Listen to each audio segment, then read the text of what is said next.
কিসমত নামের মধ্যে যেন লুকিয়ে আছে এক রহস্য, এক অলৌকিক শক্তি।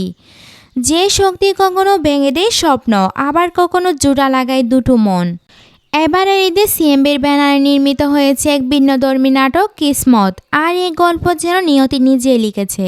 চিত্রনাট্য ও পরিচালনায় আছেন মোহাম্মদ মিফতাহ হানান, যিনি নিজেই বলেছেন মানব জনমের প্রায় সবটাই নিয়ন্ত্রণ করে কিসমত, যেমনটা করছে এই নাটকের দুই চরিত্রের জীবনে।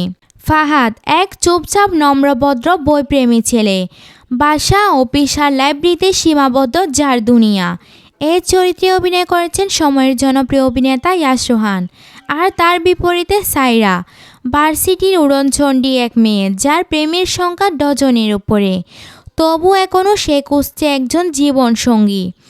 এই চরিত্রে আছেন এভরিওয়ানস ফেভারিট তানজিন তিশা। দুই মেরুর দুই মানুষ, তাদের মাঝে কি কোনো সেতুবন্ধন তৈরি হবে, নাকি কিসমতের অদৃশ্য বাঁকে হারিয়ে যাবে সব সম্ভাবনা? নাটকটি শুধু প্রেম নয়, বলবে ভিন্নতা, বাস্তবতা আর ভাগ্যর নির্মম খেলার এক গল্প, যেখানে এক একটি মুহূর্ত আপনাকে ভাবাবে, ছুঁয়ে যাবে আপনার মন।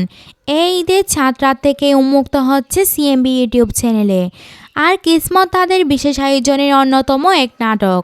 তাই মিস করতে না চাইলে এখনই সাবস্ক্রাইব করুন সিএমবির ইউটিউব চ্যানেল। আর ঈদের এই নাটক দেখুন পরিবার সহ পুরোটা সময় মন দিয়ে। এবং ইয়াশ রোহান ও তানজিন তিশা জুটির নাটক আপনাদের কাছে কেমন লাগে তা অবশ্যই কমেন্টে জানাবেন।